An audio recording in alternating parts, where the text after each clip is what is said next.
আমরা এই মুহূর্তে রয়েছে সেই ঐতিহাসিক রাফা সীমান্তে। কয়েকশো ট্রাক দাঁড়িয়ে আছে রাফা সীমান্তে। আমরা ঠিক রাফা যে বর্ডারটার সামনে দাঁড়িয়ে আছি। এই যে পাশটা দেখছেন, এখান দিয়ে সব ট্রাকগুলো যায়। আমরা ড্রাইভারদের সাথে কথা বলেছি রাফা সীমান্তে যারা ত্রাণ নিয়ে যাচ্ছে। অ্যানাউন্স হয়েছে ত্রাণ যাচ্ছে, প্রতিদিন 300 করে ট্রাক ইজিপশিয়ান গভর্নমেন্ট ভেতরে দিচ্ছে। কিন্তু ইসরায়েল বাহিনী এখান থেকে ঠিক 100 থেকে 150 মিটার পরেই সারাদিন দুদিন দাঁড় করিয়ে রাখছে। তারপর হয়তো 30টা ট্রাক ঢুকতে দিচ্ছে। তাদেরকেও 4-5 কিলোমিটার পরে ত্রাণ নামিয়ে ফেলতে বাধ্য করা হচ্ছে এবং ট্রাকগুলো আবার ফেরত চলে আসতেছে। এই মুহূর্তে আমরা যে রাফা সীমান্তের যে অবস্থা দেখছি, মিশর সরকার খুবই টাইটভাবে পুরো সীমান্ত এরিয়া সিল করে রেখেছে এবং এখানে রেড ক্রিসেন্ট, আল আজহার ফাউন্ডেশন, মিশরের মাত্র 2টি সংস্থাই ত্রাণ কার্যক্রম এখানে করতে পারছে এবং তারা দিনের পর দিন চেষ্টা করছে এখানে ত্রাণ পৌঁছানোর জন্য। এবং আমরা যদি আপনাদেরকে পেছনে দেখাই, দেখবেন যে শত শত ট্রাক দাঁড়িয়ে আছে। এই ট্রাকগুলো আসলে যেতে পারছে না। গাজাতে ত্রাণ পৌঁছানোর সমস্ত রাস্তা বন্ধ।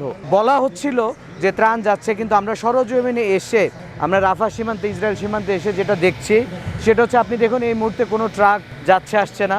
আমরা কিছুক্ষণ আগে দেখেছি যে একটি পানিবাহী ট্রাক ভেতরে গিয়ে পানি দিয়ে অল্প কিছু দূর ভেতরে গিয়ে দেখেছে কোনো ট্রাককে খান ইউনিস পর্যন্ত যেতে দেওয়া হচ্ছে না। তো আমরা এই মুহূর্তে রাফা সীমান্তে যে অবস্থা দেখছি, আসলে হাজার হাজার নয়, লাখে ট্রাক ত্রাণ দরকার, সেখানে 200-300 ট্রাক দাঁড়িয়ে আছে। কোনো অবস্থাতেই ত্রাণগুলো পর্যাপ্ত নয়। এই হচ্ছে রাফা সীমান্তের বর্তমান অবস্থা, যে যেখান থেকে দিন অলরেডি মিশর সরকারের হাতে, আজহার ফাউন্ডেশন, বিভিন্ন এনজিওতে অলরেডি $1 বিলিয়ন ওপরে ত্রাণের টাকা জমে আছে, তারা ত্রাণ পাঠাতে পারছে না। এখন কিছু এনজিও অর্গানাইজেশনকে দায়িত্ব দেওয়া হচ্ছে যারা সরাসরি ত্রাণ নিয়ে কাজ করতে পারবে এবং মিশর দিক থেকে, ইসরায়েলের দিক থেকে, দুদিক থেকে ত্রাণ পৌঁছানোর কিছু কার্যক্রম হয়তো নেওয়া হবে। আমরা এই মুহূর্তে মিশরের যে অংশ, এই অংশের প্রদেশটাকে বলে উত্তর সিনাই, নর্থ সিনাই। নর্থ সিনাইয়ের গভর্নরও আমাদের সাথে রয়েছেন। উনি কিছুক্ষণ আগে আমাদেরকে জানিয়েছেন যে তারা চেষ্টা করছে আপ্রাণ কিভাবে ত্রাণগুলো, গাজাতে মানুষ না খেয়ে মারা যাচ্ছে। আমাদের যে সোর্স গাজার ভেতরে, এখান থেকে 200 মিটার ভেতরে যে ওয়াল দেখছেন, বাউন্ডারি ওয়াল,